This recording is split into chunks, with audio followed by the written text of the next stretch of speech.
Nivel 1. Casi siempre la vida del ser humano es repugnante. Los videojuegos son lo único que la hacen soportable. Almanaque de Anorak, capítulo 91, versículos 1-2. Desperté sobresaltado al oír disparos en una de las caravanas fijas de las inmediaciones. Durante unos minutos se oyeron gritos amortiguados. Después, silencio. Los disparos no eran raros en las torres, pero aún así me desvelaban. Sabía que no podría volver a dormirme, así que decidí matar las horas que quedaban hasta la salida del sol, recordando algunos videojuegos clásicos de la época en que se jugaban en máquinas que funcionaban con monedas. Galaga, Defender, Asteroids, todos reliquias digitales convertidas en piezas de museo mucho antes de que yo naciera. Pero, dado que me consideraba Gunter, no los veía como curiosidades de baja resolución pasadas de moda. Para mí eran artefactos sagrados, pilares del panteón. Cuando jugaba con los clásicos lo hacía con gran empeño y con un sentimiento parecido a la veneración. Estaba acurrucado en mi viejo saco de dormir, en un rincón del diminuto cuartito de la lavadora, encajado en el hueco que quedaba entre la pared y la secadora. No era bien recibido en el cuarto de mi tía, al otro lado de la entrada, pero a mí ya me venía bien que así fuera. Prefería ocupar el cuartito de la lavadora. No hacía frío, me permitía cierta intimidad y la conexión inalámbrica no era mala, y además tenía sus ventajas. Allí el aire siempre olía a detergente líquido y suavizante, mientras que en el resto de la caravana apestaba a meadas de gato y a pobreza abyecta. Casi siempre dormía en mi escondite, pero las temperaturas estaban por debajo de los 0 grados las últimas noches, y, aunque no soportaba quedarme con mi tía, era mejor que pillar una neumonía o morir congelado. En la caravana de mi tía vivían 15 personas. Ella ocupaba el menor de sus 3 dormitorios. Los Deppert vivían con el contiguo y los Millers en la habitación principal al final del pasillo. Eran 6 y pagaban la mayor parte del alquiler. Aunque pueda parecer que vivíamos apretados, nuestra caravana, al ser de las del doble de anchura, no era de las peores y había espacio de sobra para todos. Saqué mi portátil y la conecté. Era una de aquellas bestias pesadas y voluminosas de casi 10 años de antigüedad. Lo había encontrado en un vertedero, detrás de un centro comercial abandonado al otro lado de la autopista. Conseguí devolverlo a la vida cambiándole la memoria y recargando aquel sistema operativo de la edad de piedra. El procesador era más lento que un perezoso, pero para lo que yo lo necesitaba tenía más que suficiente. Me servía de biblioteca móvil para realizar mis búsquedas, de máquina de videojuegos arcade y de pantalla de cine. El disco duro estaba lleno de libros viejos, películas, episodios de programas de televisión, archivos de canciones y casi todos los videojuegos creados durante el siglo XX. Inicié el emulador y seleccioné el juego Robotron 2084, uno de mis eternos favoritos. Siempre me había encantado su ritmo frenético y su simplicidad brutal. Robotron solo tenía que ver con el instinto y los reflejos. Jugar con los videojuegos antiguos me venía muy bien para aclarar mi mente y relajarme. Si me sentía deprimido, impotente ante mi alma por mi vida, lo único que debía hacer era darle al botón de Player One y mis preocupaciones desaparecían al momento, al tiempo que mi mente se concentraba en la matanza incesante y pixeleada que tenía lugar en la pantalla, delante de mí. Allí, en el interior de aquel universo bidimensional del juego, la vida era muy simple. Eres tú contra la máquina, muévete como en la mano izquierda, dispara con la derecha e intenta seguir vivo todo el tiempo que puedas. Pasé varias horas disparando a las sucesivas oleadas de Brains, Stepharoids, Queers and Hulks, en mi batalla sin fin para salvar a la última familia humana. Pero entonces empecé a notar rampas en los dedos y a perder el ritmo. Cuando aquello me sucedía en ese nivel, las cosas se deterioraban deprisa. Acababa con todas las vidas que me quedaban en cuestión de minutos, y entonces en la pantalla aparecían las 2 palabras que menos me gustaban. Game over. Apagué el emulador y me puse a revisar los archivos de video en busca de algo que ver mientras intentaba conciliar el sueño. En los últimos 5 años me había descargado todas las películas, programas de televisión y dibujos animados que se mencionaban en el almanaque de Anorak. Todavía no los había visto todos, claro. Seguramente tardaría décadas enteras. Seleccioné un episodio de Enredos de Familia, una comedia de los 80 sobre una familia de clase media que vivía en el centro de Ohio.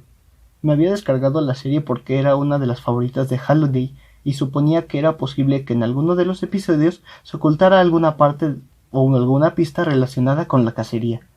Me enganché a la serie desde el primer momento y vi todos los capítulos varias veces, y eso que eran 180, no parecía cansarme nunca. Sentado solo, a oscuras, viendo la serie en mi portátil, siempre me imaginaba que era yo el que vivía en aquella casa caldeada y bien iluminada, y que aquella gente sonriente, comprensiva, era mi familia, que no había nada en el mundo tan grave que no pudiera solucionarse al final de un solo episodio de media hora, o si acaso, de un capítulo doble, si la cosa era grave de verdad. Mi propia familia no se había parecido nunca en nada, ni remotamente, a los enredos de familia. Por eso, seguramente, la serie me gustaba tanto. Yo fui el único hijo de 2 adolescentes, ambos refugiados que se habían conocido en el barrio de caravanas fijas donde me crié. De mi padre no conservo ningún recuerdo. Cuando tenía pocos meses, le pegaron un tiro al entrar a robar a una tienda durante un apagón. Lo único que sabía de él era que le encantaban los cómics. Había encontrado lápices de memoria viejos en una caja de cosas suyas con las series completas de Spider-Man, los X-Men y Linterna Verde.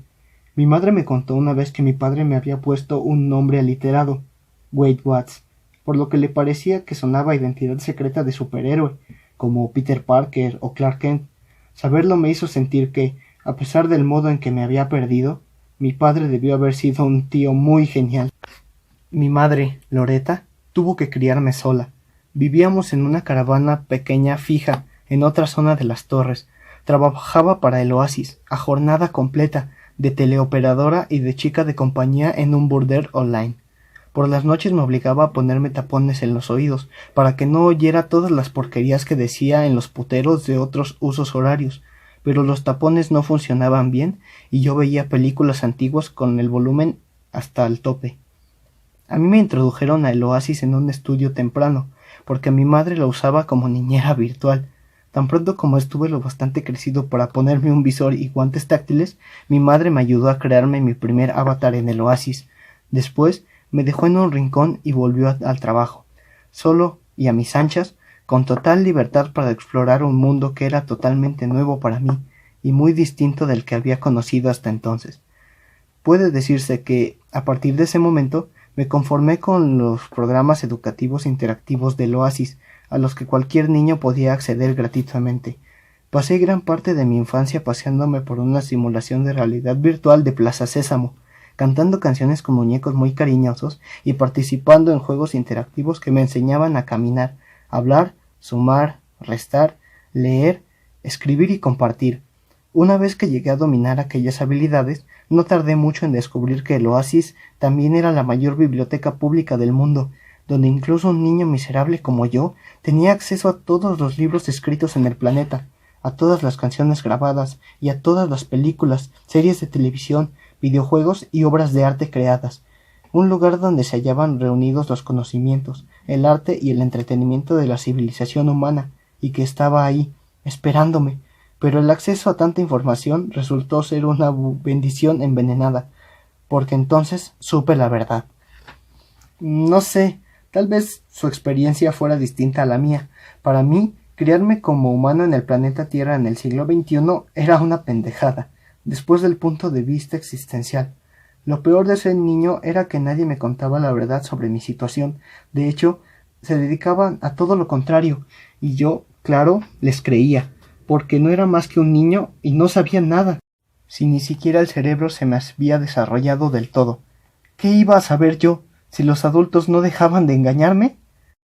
De modo que me tragaba todas aquellas estupideces propias de la edad de las tinieblas que me contaban, y, después con el paso del tiempo, ya algo mayor, empecé lentamente a atar cabos y a deducir que la mayoría de ellos me habían mentido sobre casi cualquier tema, desde que había salido del vientre de mi madre. Y esa fue una revelación alarmante, y una de las razones por las que, más tarde, me ha costado confiar en los demás. Empecé a comprender la cruda verdad tan pronto como inicié la exploración de las bibliotecas gratuitas del Oasis. La verdad estaba ahí mismo, esperándome, oculta en libros viejos escritos por gente que no temía mostrarse sincera. Artistas, científicos, filósofos, poetas, muchos de ellos muertos desde hacía mucho tiempo. A medida que leía las palabras que habían legado a la humanidad, iba comprendiendo cuál era la situación, mi situación, nuestra situación, lo que la mayoría de la gente llamaba la condición humana. Y no era nada bueno. Habría preferido que alguien me hubiera dicho la verdad desde hace años, pero no fui lo bastante listo para comprenderla. Ojalá alguien me hubiera dicho simplemente: bien, así es la cosa, Wade. Tú eres lo que se conoce como ser humano. Los seres humanos son unos animales muy listos, y como todos los demás animales de este mundo, descendemos de un organismo unicelular que vivió hace millones de años. Eso tuvo lugar gracias a un proceso llamado evolución, del que ya aprenderás más cosas, pero hazme caso. Así es como todos nosotros hemos llegado hasta aquí. Existen pruebas en todas partes, enterradas bajo piedras. ¿A ti te han contado eso de que de todos nos creó un tipo superpoderoso llamado Dios que vive en el cielo? ¡Mentira! Cuando se dice de Dios es, en realidad, una patraña antigua que la gente lleva contándose miles de años. Nos la hemos inventado de cabo a rabo, como lo de Santa Claus y el conejito de Pascua. Ah, por cierto, ni Santa Claus ni el conejito existen. Eso también es mentira. Lo siento, niño, asúmelo.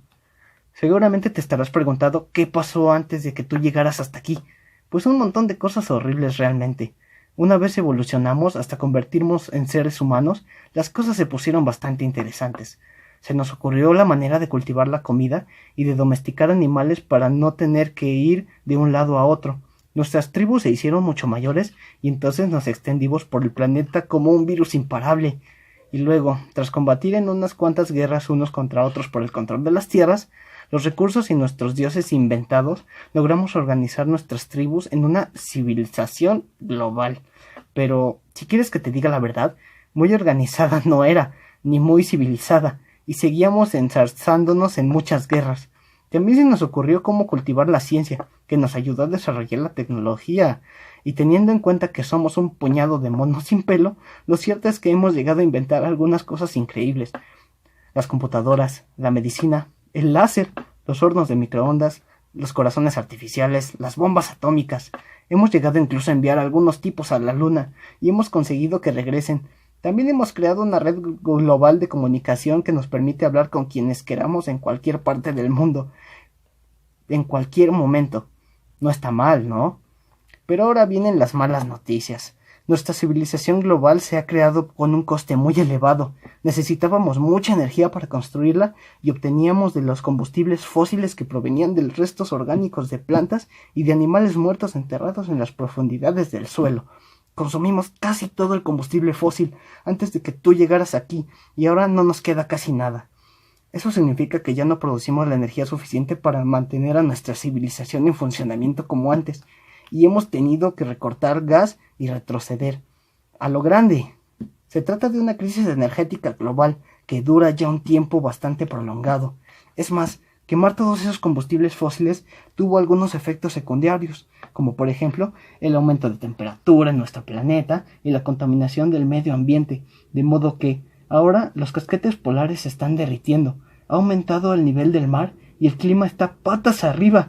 Las plantas y los animales mueren en grandes cantidades y hay mucha gente desnutrida y sin techo.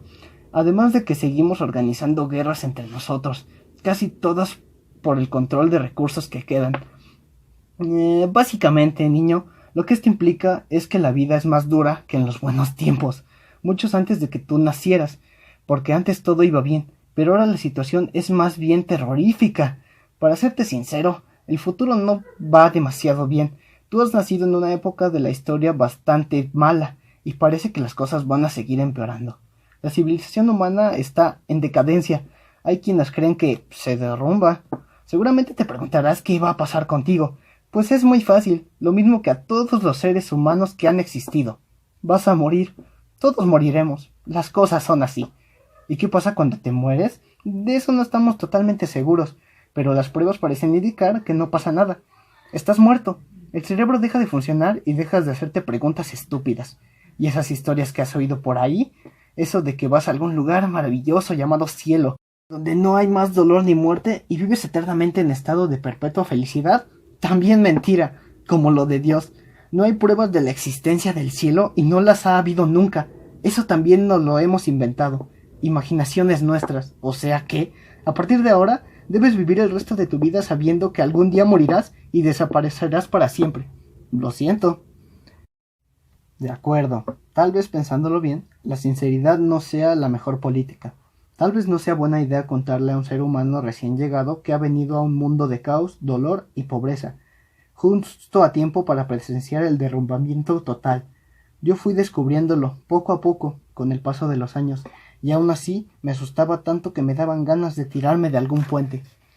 Por suerte tenía acceso al oasis, que era como contar con una escotilla de escape hacia una realidad mejor. El oasis me mantenía cuerdo. Fue mi patio de recreo y mi jardín de infancia, un lugar mágico donde cualquiera puede hacer cosas imposibles. El oasis es el escenario de mis mejores recuerdos de la niñez. Cuando mi madre no podía trabajar, nos conectábamos a la vez y jugábamos o leíamos juntos algún libro de aventuras.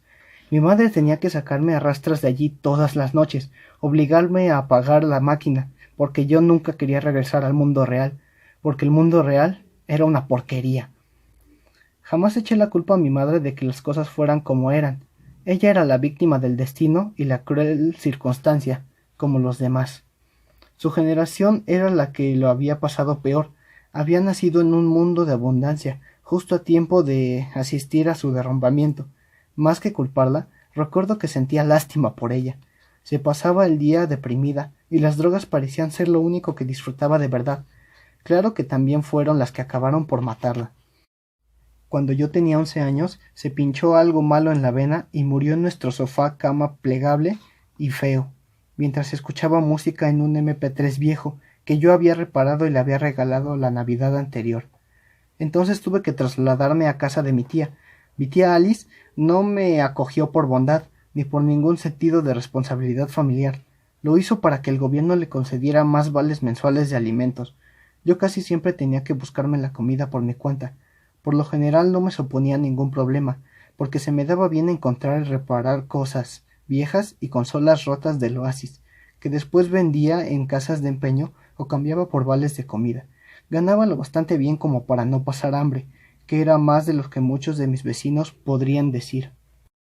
El año en que mi madre murió, pasé casi todo el tiempo revolcándome en la autocompasión y la desesperación. Intentaba ver el lado bueno de las cosas. Me recordaba a mí mismo que, aunque siendo huérfano, mi vida era mejor de la que la mayoría de los niños en África, y en Asia, y en muchos otros lugares. Siempre había tenido un techo bajo el que cobijarme y más comida de la que necesitaba. Y tenía al oasis. Mi vida no estaba tan mal. Al menos eso era lo que me repetía una y otra vez, en un intento inválido de ahuyentar la inmensa soledad que sentía. Creo que fue la búsqueda del huevo de Pascua de Halliday lo que me salvó. De pronto encontré algo en lo que merecía la pena meterse de lleno, un sueño digno de ser perseguido. Durante aquellos últimos 5 años, la cacería se había marcado como una meta, un objetivo para mí, algo que buscar, alguna razón para levantarme por las mañanas, y, lo más importante de todo, algo por lo que mantener alguna esperanza. Desde que empecé a buscar el huevo, el futuro dejó de parecerme tan negro.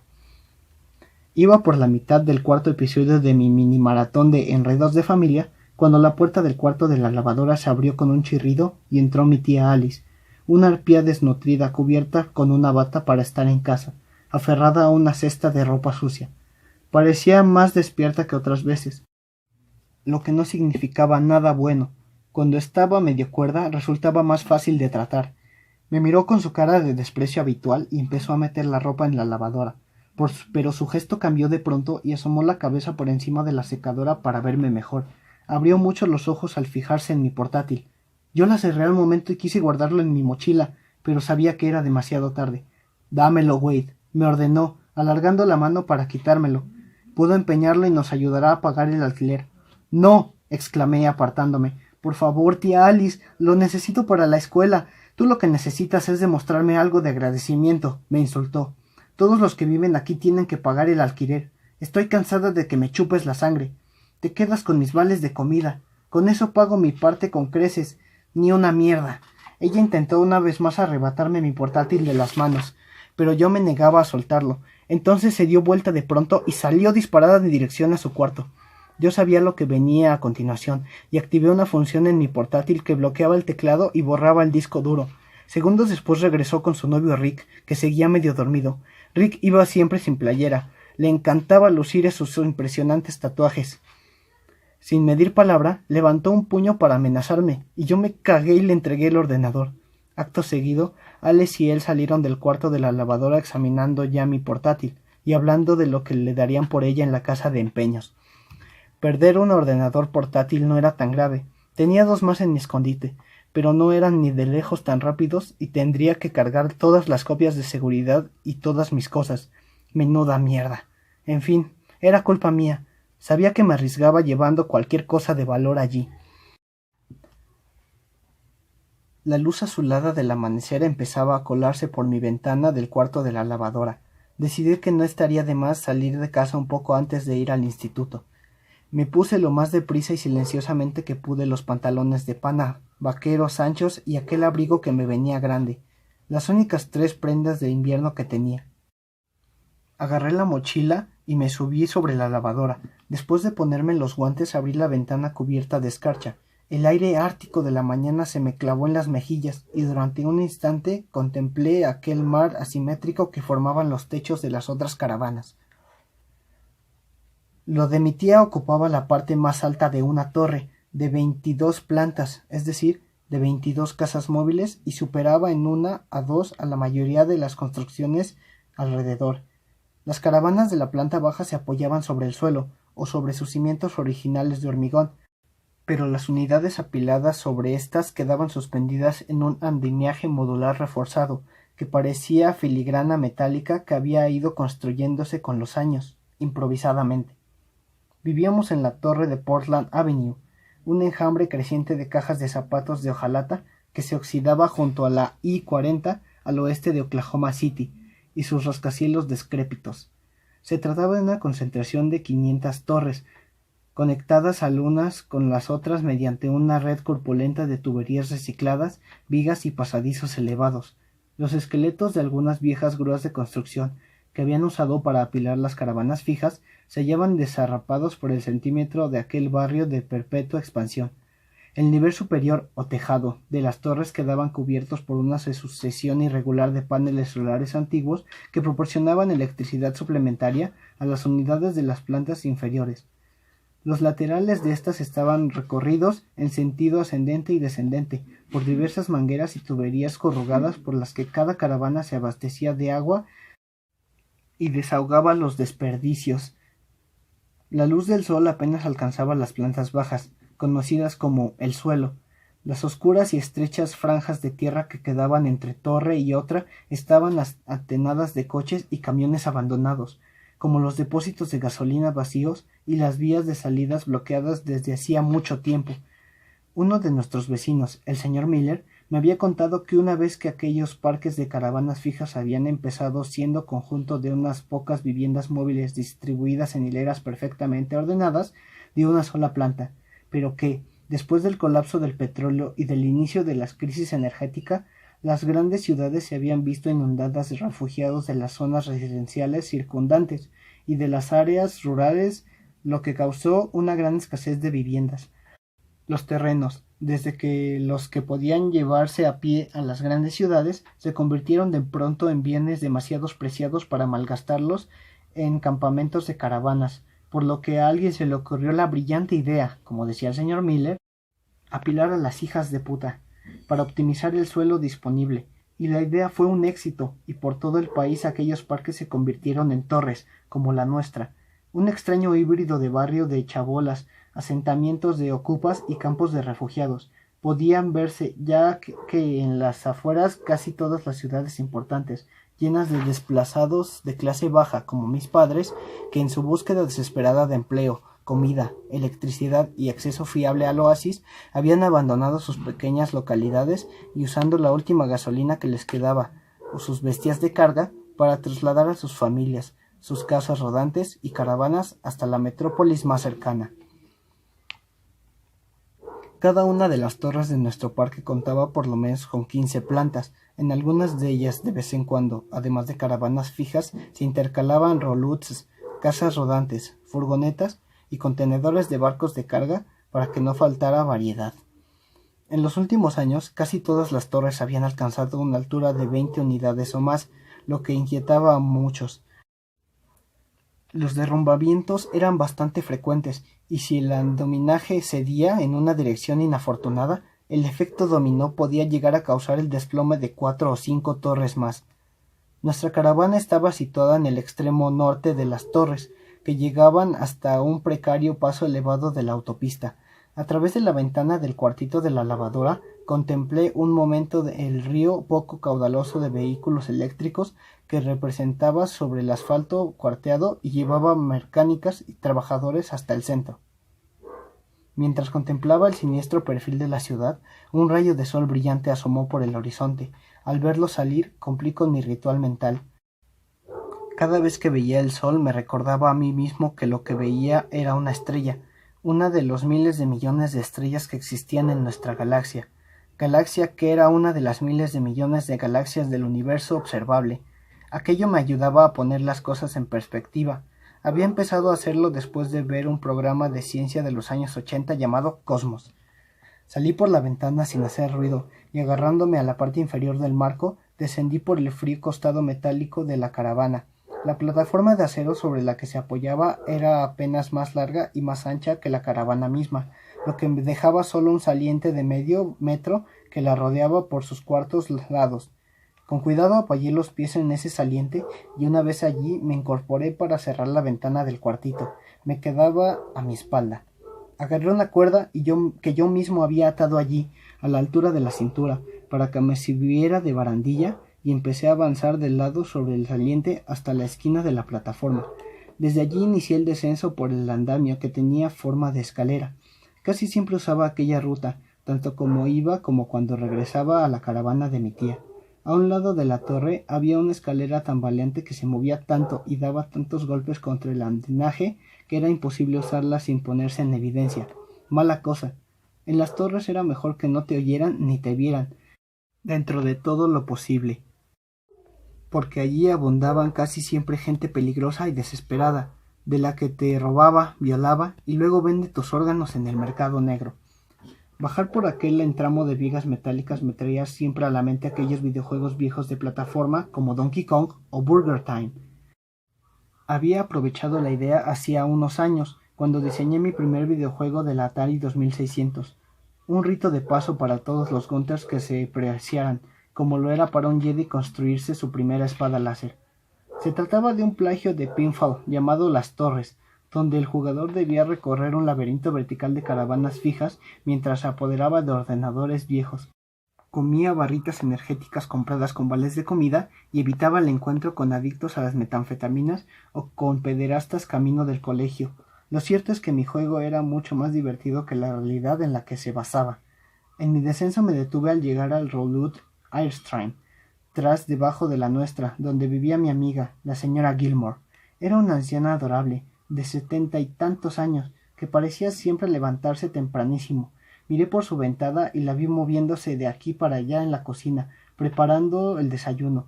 No tardó nada en darse cuenta de mi presencia, y se le iluminaron los ojos. —¡Wade! —exclamó abriendo la ventana. —Buenos días, querido. —Buenos días, señora G —respondí—. Espero no haberla asustado. —En absoluto —dijo ella, tapándose mejor con la bata para protegerse del frío helado. —¡Qué frío hace allá afuera! —¿Por qué no entras y desayunas un poco? Tengo bacon de soya, y estos huevos en polvo no están tan mal. Si los salas bien... Gracias, pero esta mañana no puedo, señora G. Tengo que ir a la escuela. Está bien, otro día entonces. Me lanzó un beso e hizo ademán de cerrar la ventana, intentando no romperte el cuello trepándote por ahí, ¿eh? ¿De acuerdo, Spider-Man? De acuerdo. Hasta luego, señora G. Le dije adiós con la mano y seguí mi descenso. La señora Gilmore era un encanto. Me dejaba dormir en su sofá cuando lo necesitaba, aunque en su cama costaba conciliar el sueño, por culpa de la gran cantidad de gatos que tenía. La señora G era muy religiosa y pasaba la mayor parte del tiempo sentada en la congregación de algunas de aquellas simulaciones online del Oasis, cantando himnos, escuchando sermones y participando en viajes virtuales a la Tierra Santa. Yo reparaba su antigua consola del Oasis cada vez que se le estropeaba, y ella, a cambio, respondía a mi retahíla interminable de preguntas sobre lo que había supuesto para ella ser joven en los 80. Conocía muchísimas curiosidades sobre la década, cosas que no figuraban en los libros ni en las películas. Además siempre rezaba por mí. Se esforzaba todo lo que podía por salvar mi alma. Yo nunca me atreví a decirle que no creía en esas religiones organizadas que eran, según yo, una completa estupidez.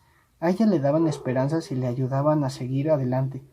Lo mismo exactamente que a mí me servía la cacería.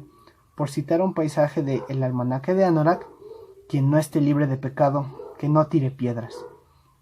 Cuando llegué al nivel inferior, salté del andamio y aterricé en el suelo. Las botas de goma se hundieron en el barro helado. Allí abajo seguía estando muy oscuro, así que encendí la linterna y me dirigí hacia el este, abriéndome paso entre aquel laberinto de sombras, intentando que no me viera nadie al tiempo que trataba de esquivar un carro de la compra, la pieza de un motor o de cualquier otro pedazo de chatarra de los que salpicaban los callejones que separaban las torres. A aquellas horas de la mañana casi nunca tropezaba con nadie. Los vehículos lanzadera que conectaban con el centro solo pasaban unas pocas veces al día, y los escasos residentes afortunados que tenían trabajo ya estarían esperando en la parada del autobús junto a la autopista. Casi todos ellos trabajaban con una mano de obra en una gigantesca fábrica que rodeaba la ciudad. Tras caminar casi 1 kilómetro llegué justo a un montículo de coches y camiones viejos apilados en precario equilibrio al norte de las torres. Hace décadas las grúas habían despejado la zona de tantos vehículos abandonados como pudieron y los amontonaron en inmensos montículos alrededor del perímetro del asentamiento. Algunos de ellos, incluidos el mío, eran casi tan altos como las propias torres de las caravanas. Me acerqué al montículo y tras echar un vistazo a mi alrededor para asegurarme de que nadie me seguía ni me viera nadie, me coloqué de lado para meterme en un hueco, entre dos coches aplastados. Una vez allí, agachándome, trepando y avanzando de costado, me interné un poco más en aquel montículo de metal retorcido hasta llegar a un espacio abierto situado junto al portón trasero de una furgoneta de carga. Solo su tercio trasero resultaba visible, el resto quedaba oculto tras los vehículos amontonados sobre ella y a su alrededor. 2 camionetas descubiertas estaban volcadas sobre el techo, en distintos ángulos, aunque casi todo el peso de éstas reposaba en otros coches volcados a ambos lados, lo que creaba una especie de arco protector que había impedido que la furgoneta resultara aplastada por la montaña de vehículos apilada sobre ella. Me quité la cadena que llevaba en el cuello, de la que colgaba una única llave. Por un golpe de suerte, aquella llave seguía puesta en el contacto de la furgoneta la primera vez que la descubrí. Muchos de los vehículos trasladados allí funcionaban bien cuando los abandonaron. Sus propietarios ya no podían permitirse el combustible, de modo que los habían aparcado y se habían ido. Me metí la linterna en el bolsillo y abrí la puerta trasera de la derecha. En realidad se abría algo menos de medio metro, lo que con esfuerzo me permitía colarme dentro. Una vez en el interior la cerré y puse el seguro. La puerta trasera no tenía ventanas, por eso permanecí un momento completamente oscuro, hasta que mis dedos encontraron la vieja regleta de enchufes que había fijado con cinta de aislante al techo. Le di al interruptor y a la luz de una lámpara del despacho antigua que inundó el pequeño espacio. El techo verde y abollado de un coche ocupaba la abertura aplastada que antes había sido el parabrisas, pero los desperfectos de la furgoneta no iban más allá. El resto del interior seguía intacto. Alguien se había llevado los asientos, probablemente para usarlos como muebles, creando un cuchitril pequeño de poco menos de 3 metros de longitud por 1,20 m de anchura y de una altura no mucho mayor. Esa era mi guarida. La había descubierto hacía 4 años, mientras buscaba componentes de ordenadores abandonados. La primera vez que abrí la puerta y vi el interior en penumbra de las furgonetas, supe que había encontrado algo de inmenso valor: intimidad. Se trataba de un lugar que nadie más conocía, donde no tendría que preocuparme por si a mi tía o al fracasado de turno con quien saliera le daba por seguirme o pegarme. Allí podría esconder mis cosas sin temor a que me las robaran, y lo más importante de todo, allí podría conectarme en paz al oasis. La furgoneta se convirtió en mi refugio, en mi baticueva, en mi fortaleza de la soledad. Desde ahí asistía al colegio, hacía los deberes, leía libros, veía películas y jugaba con mis videojuegos. También desde allí llevaba a cabo mi búsqueda del huevo de Pascua de Halliday. Había cubierto las paredes, el suelo y el techo con hueveras de poliestireno y retales de moqueta, en un intento de lograr el máximo aislamiento acústico posible. En una esquina tenía las cajas de cartones de varios ordenadores portátiles y otros componentes, junto a una hilera de viejas baterías de coche y una bicicleta estática modificada, que usaba como cargador. Mi única pieza de mobiliario era una silla de jardín plegable. Me quité la mochila y el abrigo, los dejé en el suelo y me monté en la bicicleta estática. Por lo general, la carga de las baterías me obligaba a realizar el único ejercicio físico de la jornada. Pedaleé hasta que el medidor indicó que la carga estaba completa. Después me senté en mi silla y encendí el pequeño calefactor eléctrico que tenía a mi lado. Me quité los guantes y me froté las manos colocándolas muy cerca de las resistencias, que ya iba adquiriendo la tonalidad naranja. No podía dejarlo encendido mucho rato, porque consumía demasiada batería. Debía usarlo con moderación. Abrí la caja metálica a prueba de ratas, donde guardaba mis alijos de comida, y saqué de aquella botella una agua mineral y un paquete de leche en polvo. Los mezclé en un cuenco y eché una ración generosa de Fruit Rocks.